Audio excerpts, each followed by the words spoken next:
Well, Wyatt, this was some very interesting weekend, I'll say. Yep.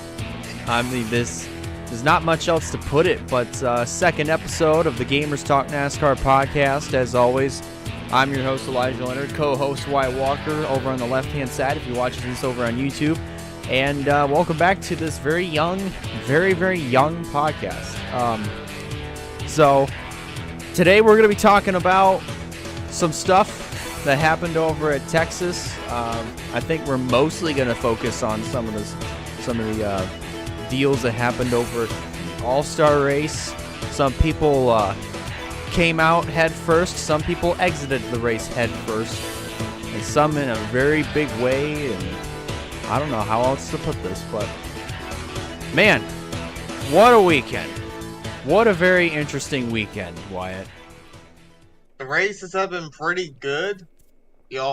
I didn't get to see the whole All-Star race, but from stuff I've seen in the from all the replays of what happened, it's crazy. At the end, I got to see that. Really good finish. One BS thing we'll mention going on, but congratulations to Ryan Blaney. Yes. Say that foremost.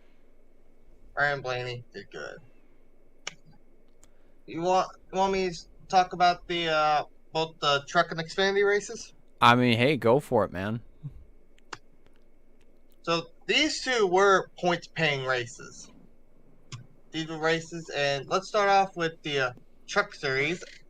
I have to give perks to our girl Haley Deegan. She had her best qualifying 6, but she ended up finishing 17th, unfortunately. I hate that.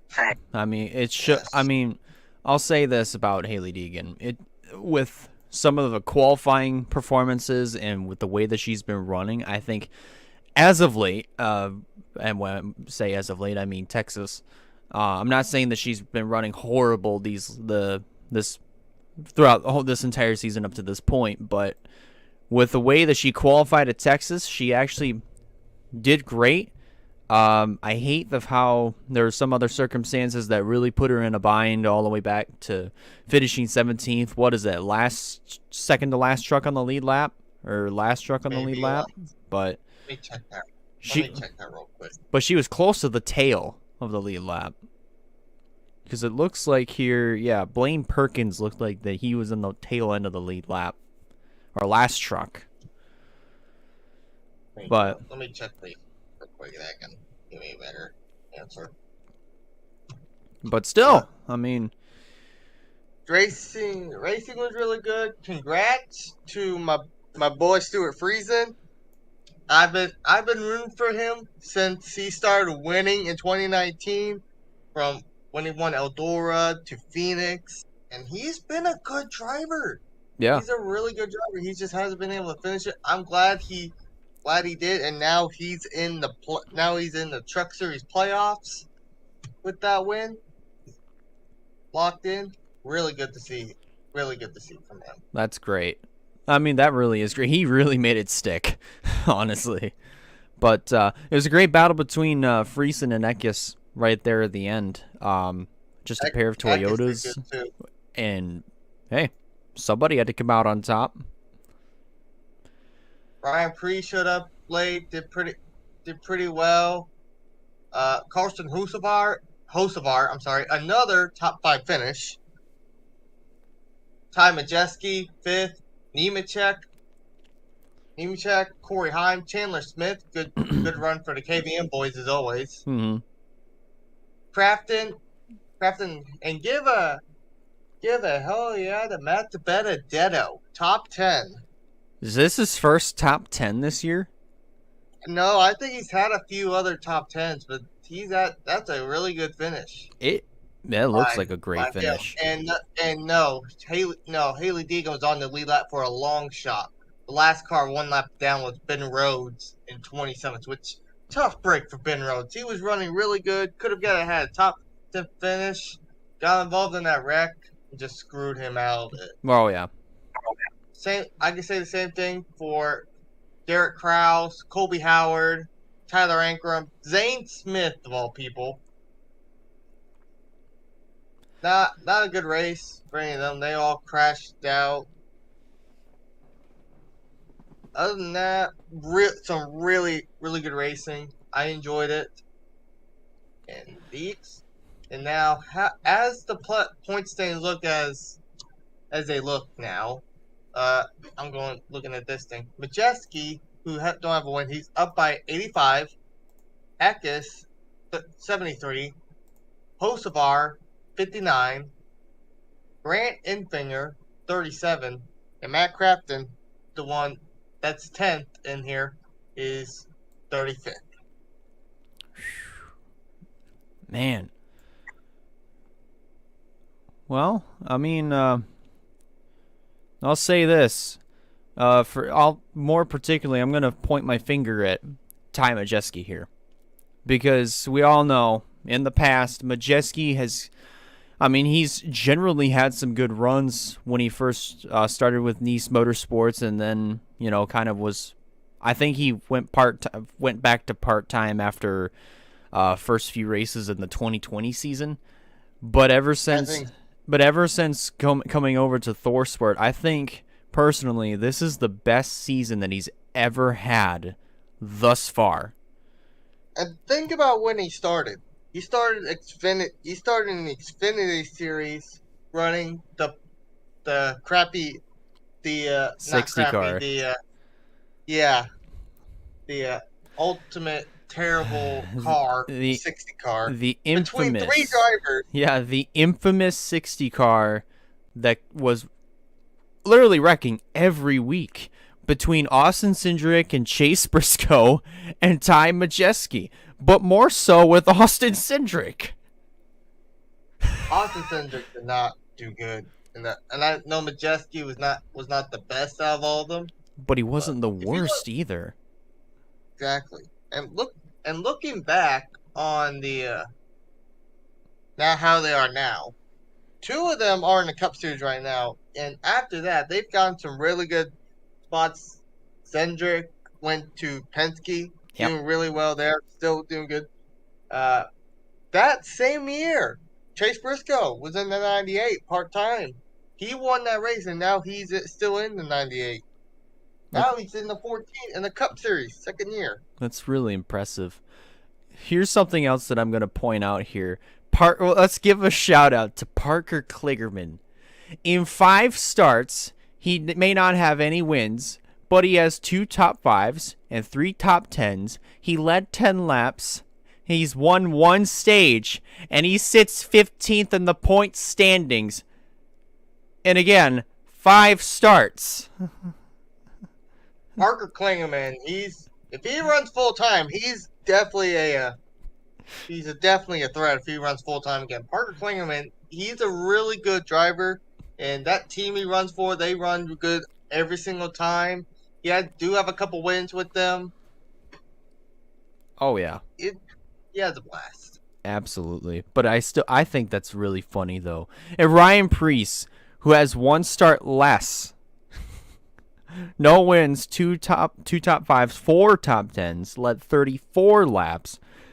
I still think that's funny though, because Ryan Preece, even though he has 4 starts, he's 2 positions below Parker Kligerman. Which I think that's funny.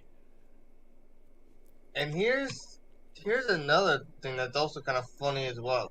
You mentioned going to stand. I'm actually going to pull them up real quick. They're probably, are they ahead of him?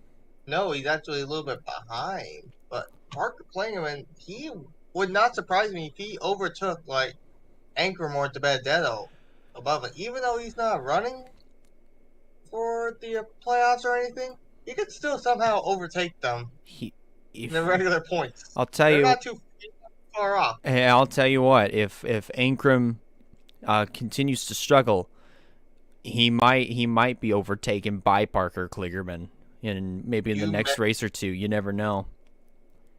And you mentioned Ankrum, and going back to the low guys below the cutoff, Tanner Gray, who's had a really good start at the beginning, now starting to fade back. He's 35 back. Derek Krause, Well, I'm always rooting for Kraus. He's always a good driver, but he's not having a good season. He's 57 back. Matt DiBenedetto's slowly trying to get up there. He's only like a little bit over a race behind, Yeah, but but he is going to be fine. I think if he keeps up the good pace, he'll be back up there. Maybe might make it up there. But I do think he might win a race he here could. soon, hopefully. He And could. then 67 back, and then Tyler Ankrum 68 back. Yeah. My gosh, though. But we still got a handful of races left before we get to the chase for the trucks. But let's shift gears here, Wyatt. Let's talk Xfinity. From what I didn't get to. Go ahead. I'm sorry. Sorry, it's good. But what I was gonna say, from what I've seen with the highlights, the Xfinity race had to have been one of the chillest races I've seen at the Texas weekend, at least all the way up until the end. Thoughts? Let me pull the statistic stuff on it. What? I just realized every time someone puts an 8, I look on the guy called around the track. I always do that, and I don't know why. If you look at the 8th place position, I have to look back and see. He always put in like a cool face on it. I don't know why. Oh, yeah, I've seen that before. I don't know why. Maybe it's because whoever does those kinds of lists always like puts the smile and puts the cool face on him because that's who he predicts to win. I guess, depending on if it's a he, I don't know. Whoever they choose to be more specific, but anyways. Yeah. Anyway, so looking at this, Tyler Reddick got the win. A Leach, but he's got Big Machine Racing their first ever win. And that's another small team that has gone to victory lane this year with a Cup driver behind the wheel. And here's before you keep going, here's why I think it's a good thing and it's a bad thing at the same time. It's a good thing for the team because they can actually go ahead and start celebrating. They actually, because it's their first win. This is a team that actually gets up there, and I mean, they do compete for top 20s at best, the very best. But when they get a win like that, it's huge. But I think it's a bad thing at the same time because you only get that feeling for one race to the max, and then it's right back to where you were, competing for top 20s. Unless you got a really good driver who can end up going up there at times. Exactly. I do agree. Exactly. And then you got William Byron who finished second in the Junior Motorsports 5th entry. Not bad though. And speaking of his teammates, Sam Mayer in third, who's still having a really good run. I could see him getting a win eventually. Mm-hmm. He's fast. He's getting a win. Justin Allgaier fourth. Austin Hill coming off one of his best finishes, fifth. Ryan Truex in his last start, sixth. Josh Berry seventh. He won both stages. He won at least a stage, I think. Yeah, he won the second stage. Riley Herbst in eighth. AJ Allmendinger ninth. Landon Castle 10th. Daniel Hemrick 11th. Your best friend, Ty Gibbs 12th. He still got Jeff screwed Burton. over. I loved it. I still haven't seen that one video about you said you turned Ty Majeski. Oh, you gotta watch it. That was grand. I'll watch it. I'll find that kind of funny. Got Jones, Brown, Clements, Parsons, and his first ever appearance in the 45, doing really well. Massey, Jeffrey Earnhardt, 19th.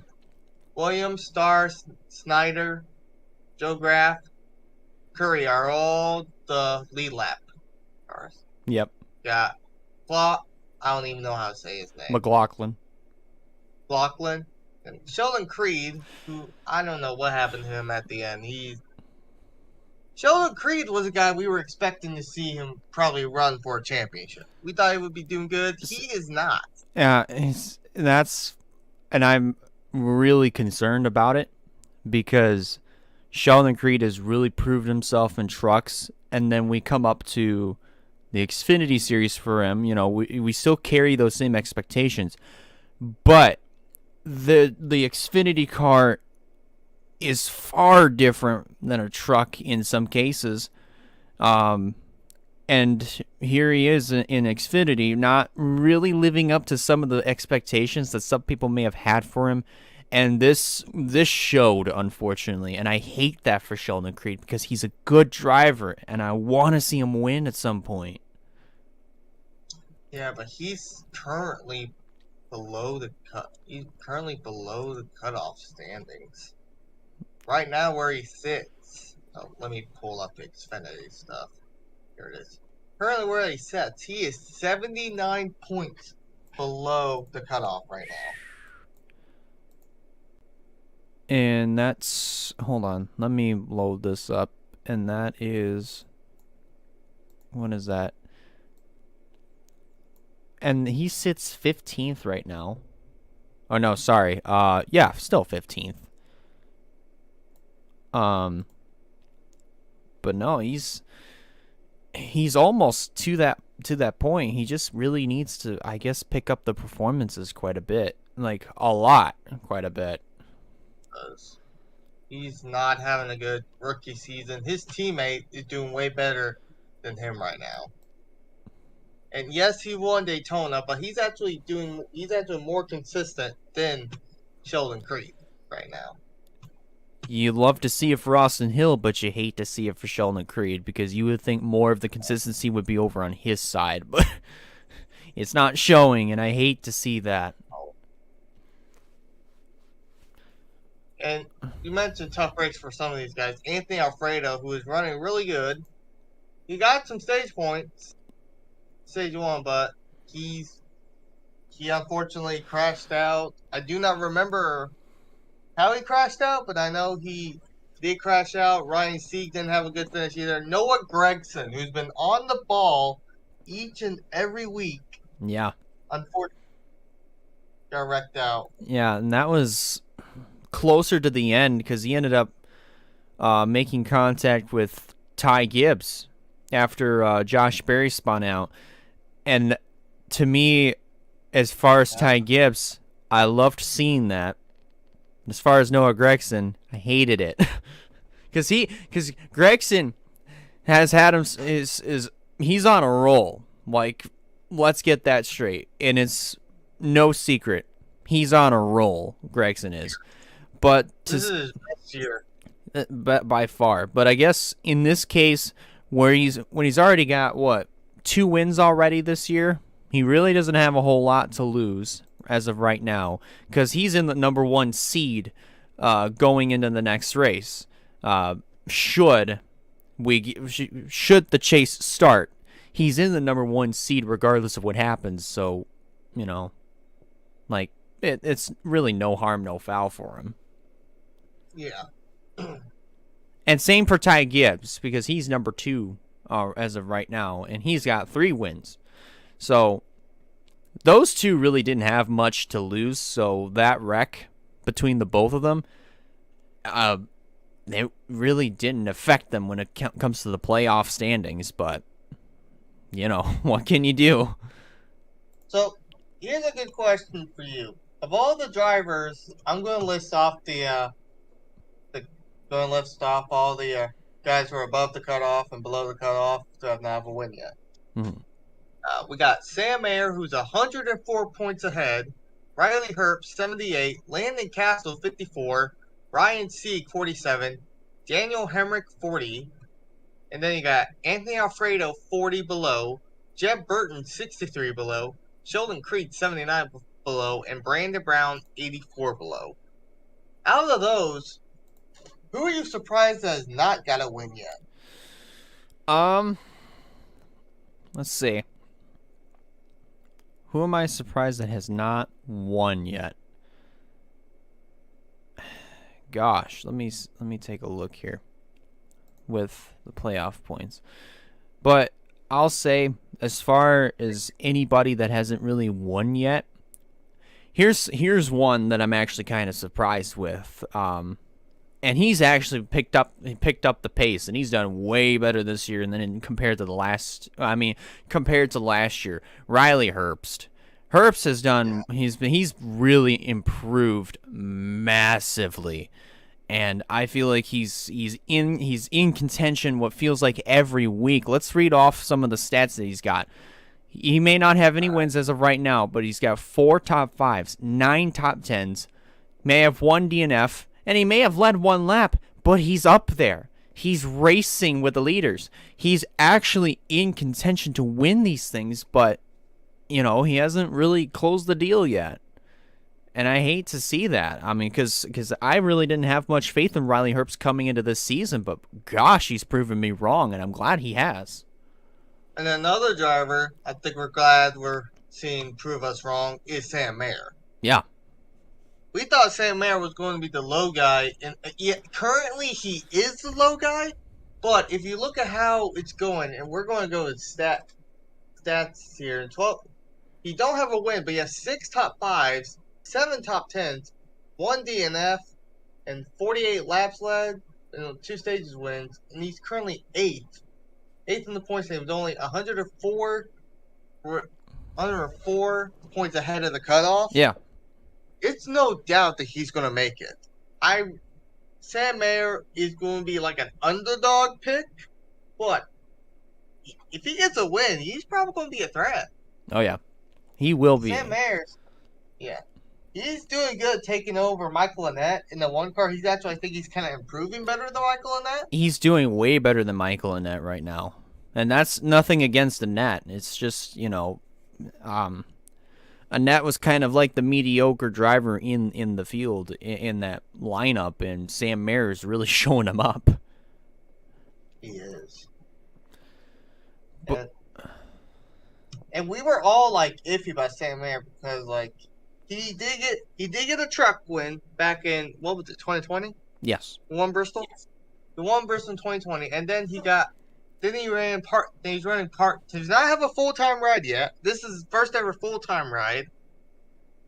But did part-time with Junior Motorsports last year. Did pretty I wouldn't say he did the best at the second half, but he did pretty decent. Yeah. Yeah. And of course Josh Berry deserved that 8 car 100%. He did way better. Yeah. He actually won in the 8 car. He got his second career win just a few weeks ago. No, he got his third. Oh, he's third? Yeah, because he got. His third career win. I forgot he won. He won in the 1 car back in Vegas. I forgot about that. Thank you. Yes. But yeah, even then, he definitely deserved that ride, and I'm glad Mayer's at the 1 car and he's showing he's doing good. I love that paint scheme. Yeah. By him, that blue and black, one of my personal favorites. That looks awesome.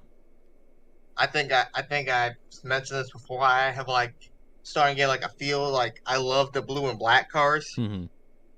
I love his blue and black car. I love Christopher Bell's Series XM car when it's the blue and black. Martin Truex Jr. had a good one.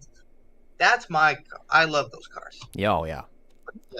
Sam Mayer's running up there. I can see that car getting a victory lane. Riley Herbst's doing good. Landon Castle.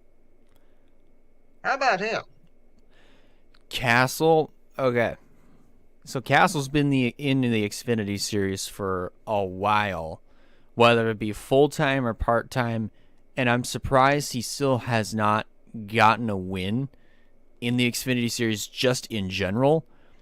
But to see him in a good team, in a great team, a competitive team like Colleague, driving the 10 car, which usually is not which really hasn't been in victory lane, hasn't actually gotten a checkered flag since Jeb Burton. This car, I feel like if they can pick up the pace just a little bit more, just by a hair, they'll probably get a win in the column. And you mentioned something on that. Ryan Sieg is starting to fall off a bit, but he is one of the drivers that I called it at the beginning of the season when we still had the pit stop show. Mm-hmm. I called that in the beginning, saying it's either every year he's either having a good year or a terrible year, and I called it this year. Like, he's having a good year. Yeah. He's having a really good year. It don't surprise. He almost won a couple times. I really think he should have won. Definitely Atlanta. I think he should have won. But other than that, he's still running up there. Daniel Hemrick, though. Well, I mean, he's kind of right where he was last year. And I say kind of because he's not usually finishing, I mean, as well as he did last year. But he's still getting results. He's still putting them down and everything. I don't think, in my personal opinion, I don't think Hemrick should have left Joe Gibbs. Hemrick was doing really well. He was doing one of his best seasons with Joe Gibbs Racing. Yeah. I think they were stupid to let him go. He had good things last year. Now he's not doing as well. And I don't think it's his fault. Just like, he's just not having this. He has the speed. He just hasn't been able to get up there, finish up there. Yeah. I still think last year he should have stayed. I think he should have stayed with Joe Gibbs Racing. Should have. I don't know who would have taken the 11. I still think Hemrick's a good pick for the 11, but I just think Joe Gibbs Racing messed up. They should have kept that.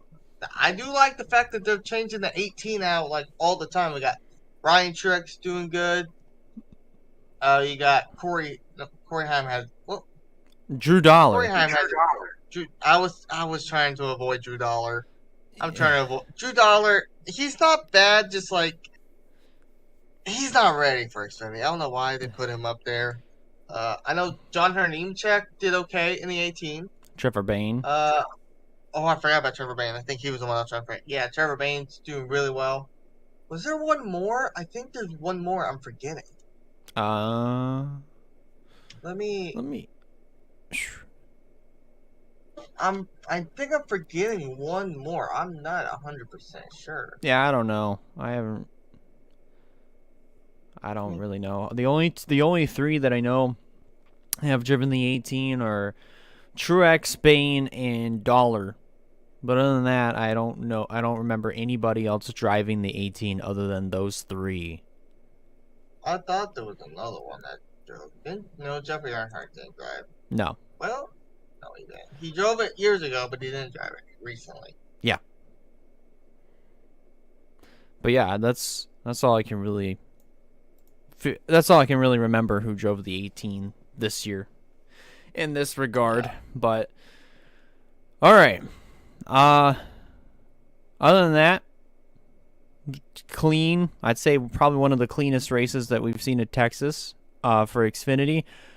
But now let's talk about the main event, the All-Star races, All-Star Open. But let's more particularly focus on the race. Oh boy. So this was. I didn't get to see the start of this. I got to see the end of it. It was like. I'll tell you. The first car was wild. I'll tell you one thing that ended up happening. Ross Chastain made a big entrance, and Ross Chastain made a big exit.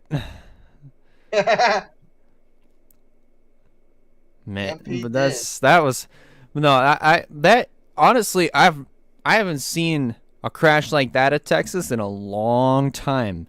You know, where you got. I've never seen a crash like that in a while. Right, because like here's my thing with, first of all, that wreck.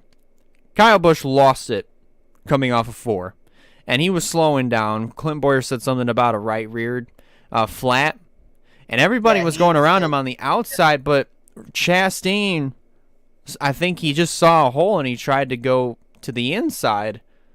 But I don't know if it was like a misunderstanding or if it was just Kyle not seeing Ross coming or Ross not knowing that Kyle was trying to turn down onto the apron. But as you saw, they collided, and Ross Chastain lift off, and he hit Chase Elliott, unfortunately, when he came back up the banking, which Chase Elliott was in the wrong place at the wrong time. Not of his fault, but that's just how it is. And they were all the heavy hitters that we all thought was going going to do good this season. Oh, yeah. Along with Kyle Larson, who wrecked early. Mm-hmm. But a lot of drivers. Oh, Wallace drove the 18 at one point. oh yeah, Oh yeah, I forgot about Bubba. But Well, that's easy to do. that's easy to forget. But let's fast forward all the way to the end of the race. This is what I really wanted to get to. This is the most. That was so stupid. So for context, just in case if you haven't heard, I'm sure there's a vast majority of fans that already know about what happened in the All-Star race. Blaney had a huge lead over Denny Hamlin. Took the white, right? He's going to win the thing. Somewhere closer to the finish, Stenhouse scrapes the wall, and one of the officials looks up, sees that, and prematurely, in Scott Miller's words, prematurely throws the yellow flag out just before Blaney crossed the start-finish line to win. Now I didn't know about this, but under All-Star race rules, the race must finish under green. I did not know about that rule all the way up until now. I saw that before, and I remember that, but it's like, I feel like they did throw that caution out when they shouldn't have, because it was a white flag, and he was about to cross the line. He was about to cross the line. The team was celebrating. He's winning that with the bout down, and it's hard to get those up. It's hard. It's really hard, and that's where the additional controversy comes in with the window net being down as soon as the caution flag came out. So I don't know if it's premature on both the parts of NASCAR for throwing the caution out and Ryan Blaney for celebrating because he had thought he won at that point. But I don't blame Blaney. Blaney, I don't think there should be any controversy from Blaney. Right. Because like that's like Hamlin at the end of comments. Yes, he's frustrated, but I think NASCAR did the right thing to not black flag Ryan Blaney because the end of the race. About the end of the race, they crossed the line, but they forgot about that rule, which is you want to celebrate. That was your first All-Star race win. Right. But then it's like NASCAR messed up as they throw that caution, and he was in the very back, out of harm's way.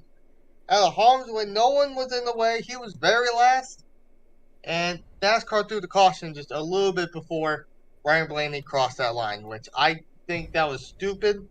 Almost could have screwed him out of that win. Right, and I feel like if he couldn't get the window net back up, that really would have screwed him over if NASCAR asked him to go to pit road to get the window net fastened back up. So here's what I think they should have done. They should have had him go to pit road, but don't have him lose any position. Just get up there and get him back. Get him back. So basically, freeze where he's at. He don't have to make pit stop. No, you don't have no change tires, no nothing, no fuel or anything. Just go in there, have your strongest guy fix that window net. Right. Fix that window net, and then just get him back to where he was. Oh yeah. That's what I think NASCAR should have done. I'm glad they didn't penalize him. I'm glad he got to where they got fixed up as much as I can, but I hate that. But not so much for Blaney winning, because that's great. Finally, he got a checkered flag of some sorts. But the fact that there are some people that I've seen one person say on TikTok they've deemed what Blaney was trying to do to try to get the window net back up as good as he possibly could, safe. He said that it was not safe. It was like, well, where's the part that's not safe? Is it because it's not latched? The window net is up. So as long as it's actually kind of in where it's supposed to be, I guess it should be okay for at least the time being of however long you're supposed to try to get that window net to hold on. So, oh well, it is what it is. So I guess that answers our question of should Ryan Blaney be black flagged for just having his window net down? No. No. No, Like 100% no.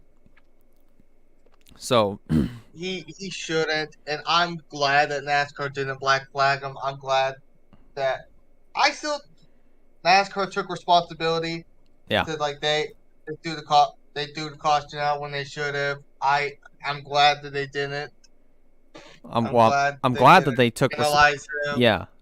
And that's another thing I wanted to bring up, why it was like I'm really glad the NASCAR actually took responsibility for that yellow flag.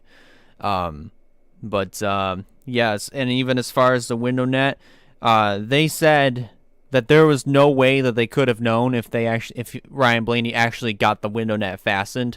So they really it kind of was out of their expertise to really determine of whether to black flag him or to send him to pit road to get that window net fastened. I guess the last time that something like this happened, not in an all-star race, but during like the duels of Daytona, like 9 years ago, with who's that? Mike Bliss.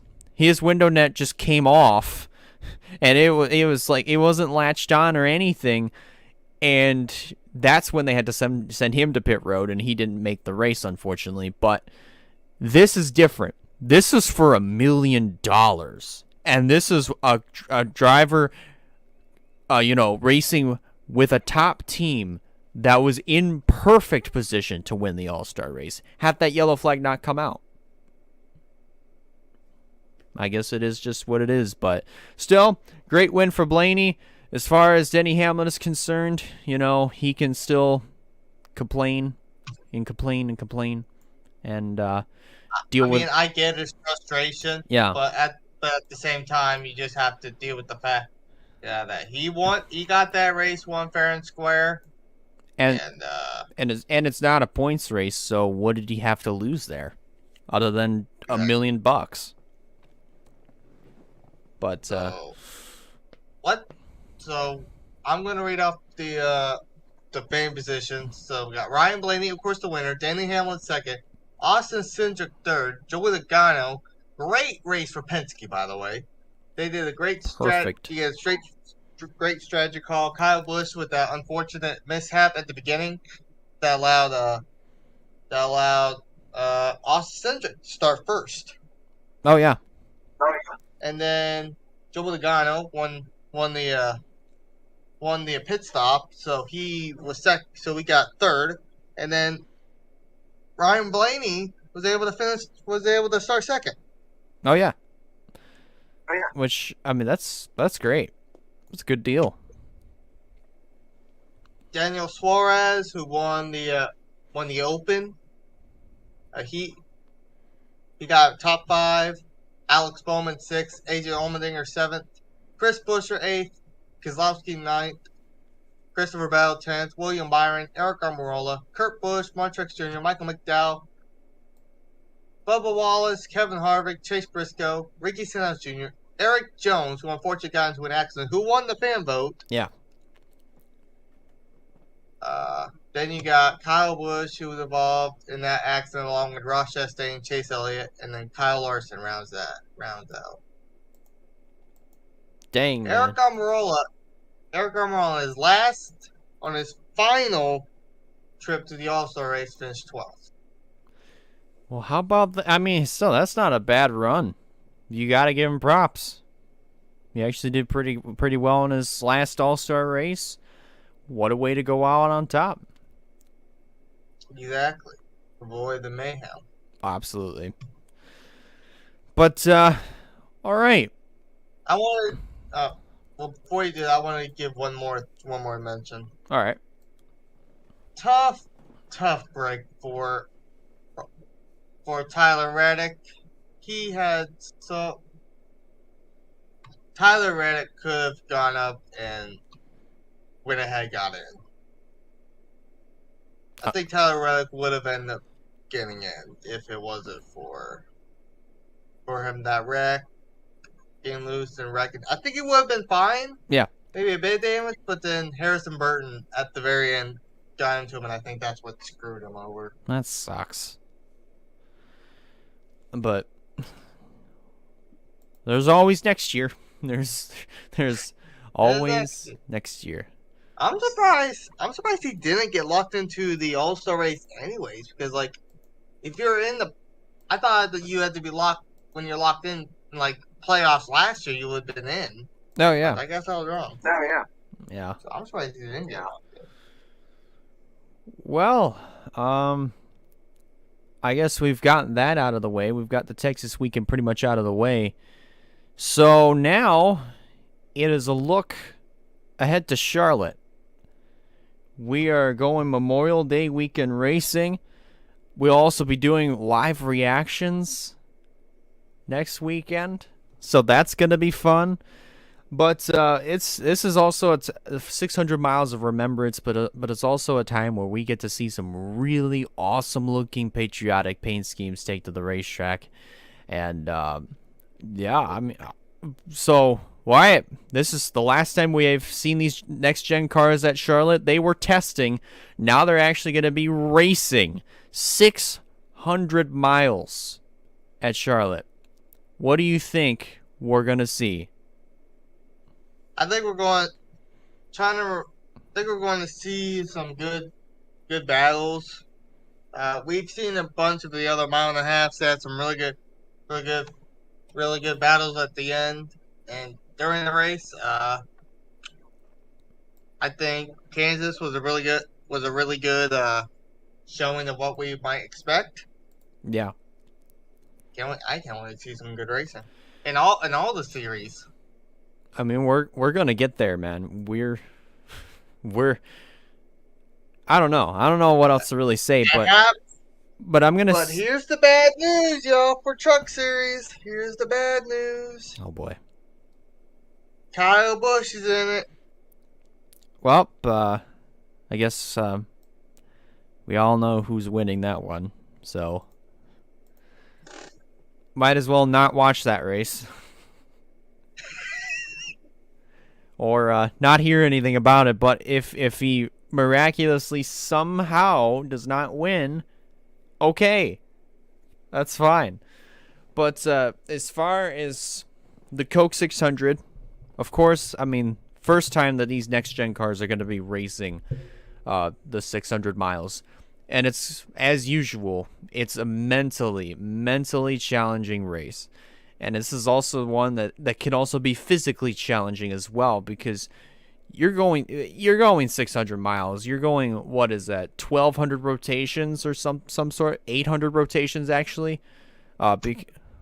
Really turning the wheel 800 times around a mile and a half racetrack for 400 laps. And of course, you always got to be up on your hydration. You always got to be up on your carbs and your protein and everything. So of course you got to have some snacks somewhere along the way. But it's gonna be mentally grueling for these guys, and we have no idea what this next gen cars, how it's really gonna handle for a 600 miler. But one way to find out. But alrighty, I'm gonna figure out how we're gonna do our predictions. I think we're definitely gonna go with all three series this time, because last week was just a preview. This week, it is actually the real deal. So, here's how we do our predictions. Driver who we think is going to win. That's pretty simple. Driver to stay away from is the driver that really hasn't been doing all that well, or we're just coming up to a track that they're not doing all that well, that they haven't really done all that well at in the past. And then dark horse is the exact opposite of that. So, I'll just go ahead and get the entry list. I think I'm just going to use the previous entry list for the last race, points paying race, really, to be specific. So we're going to get all this loaded up here, and without further adu, Wyatt, you can go first. Well, we're starting off with Truck Series, and let me give him a rundown. Of course, Kyle Busch is going to be in it. So, no surprise he may win it, but we're not going to put him in as winner. It's like an if-or type deal. If-or, basically. So, if he don't, I think the dark horse will be the guy who actually beat him the last the last time he had to was ran up there, could have won. He got beat by his teammate. I think this teammate might. I don't know if he'll beat him, but he'll come close. Chandler Smith is my dark horse. It's not bad. The driver to stay away from.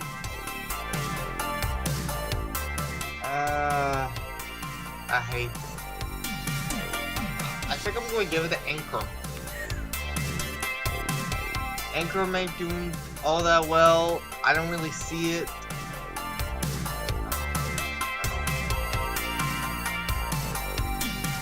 The driver, I think, is going to win. This one's kind of a tough one.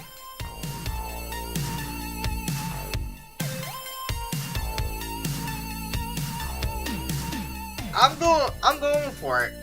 You know what? I've always been like the one that don't really want to see him win all that, but I think he's gonna get this time.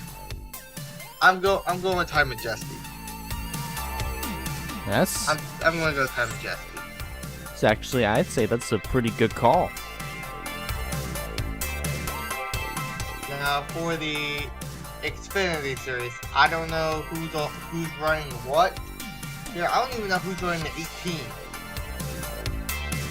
Oh. I think it might be Trevor Bain. I don't know. Maybe. It's not Drew Dollar. I'm pretty sure it's not Drew Dollar. It can't be Drew Dollar. I really don't see him racing in there.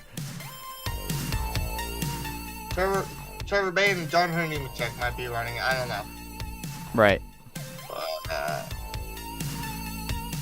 the driver, the dark horse. I'm actually going to go crazy on this one. So my dark horse, I'm actually going to give it to where is he at? There he is. Josh Berry. Good pick. I think Josh Berry is my dark horse. My driver to stay away from.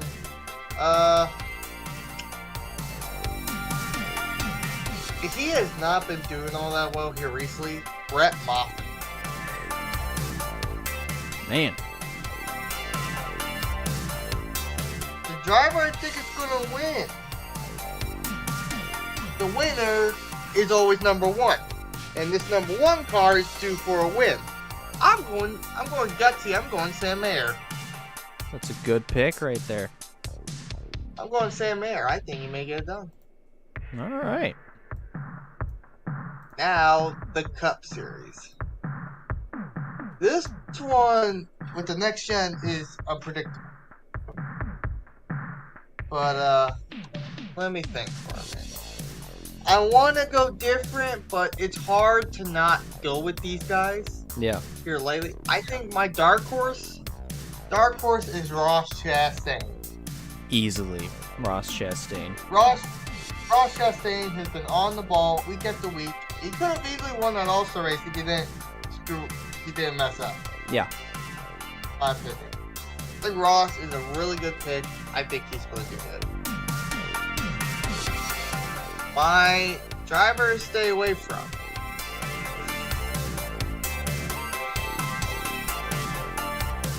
He won it, got his first win in 17, but I don't think he's going to actually no.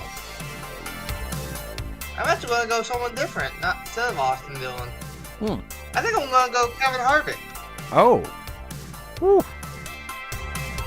Harvick has not been doing all that well here lately the last 2 years, and I haven't really seen him compete for a lot of the that I can remember at least. I don't think I've really seen him compete for a lot of the Coca-Cola 600 since he won that last one where Dale Jr. Ran out of gas. Well, I mean, I forgot how long it was. The last Coke 600 that he ended up winning was 2013. He practically was. He did what, 2013? He practically was dominant in that one. But then again, that was like 9 years. That's like 9 years ago. That was a long time ago. Exactly. 9 years ago, and I haven't really seen him compete a whole lot here lately. Oh yeah. I have no faith in Harvick. I think I'm going to go Kevin Harvick. Well, alrighty. the winner, my opinion, is a toss-up between 3 drivers. This is a toss-up between 3 drivers. All right. William Byron, Kyle Larson, or Martin Truex Jr. Ooh. That'll be interesting. In my opinion, it's a toss-up between those 3.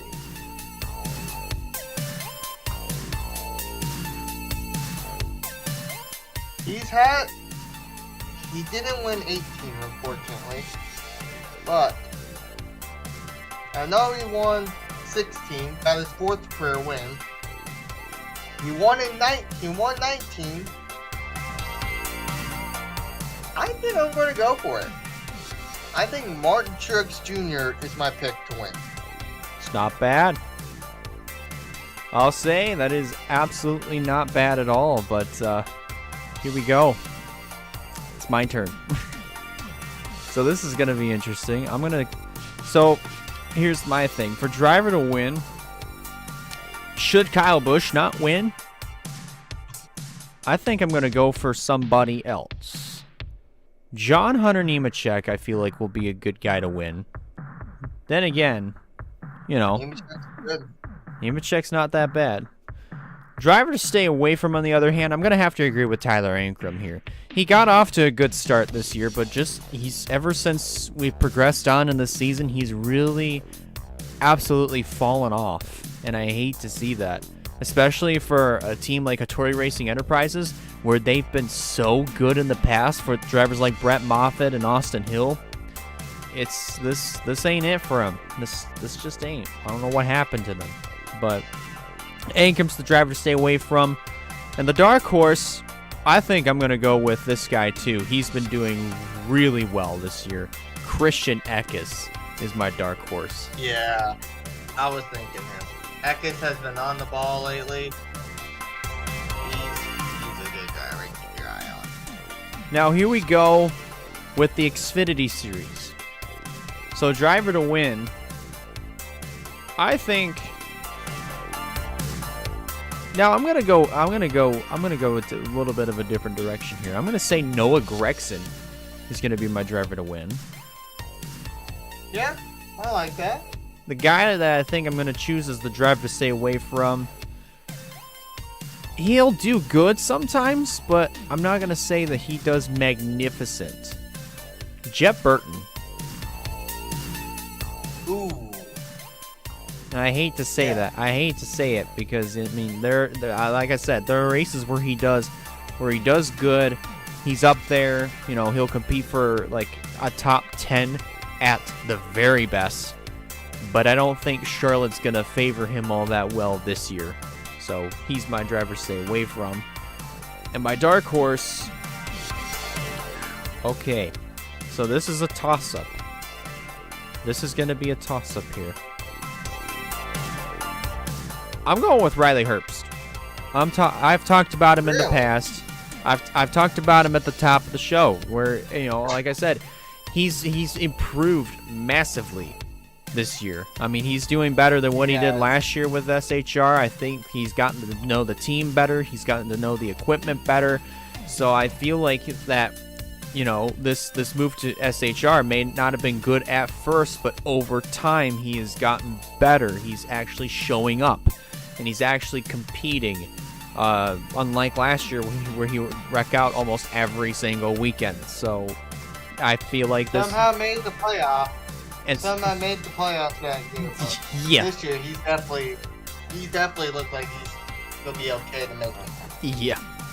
I think he'll be okay to probably make it past round 2, but make it past round 1, not round 2. Sorry. But here we go with the Cup Series, the Coca-Cola 600, the unpredictable Coke 600 with this next-gen car. So, I'm going to say for my driver to win, I'm going to have to agree with that, with the 3 that you were in the toss-up with. But I'm going to say, if you're going to put those 3 in the mix for the win, I'm a little bit more in favor of William Byron because this next-gen agree. car has really benefited him.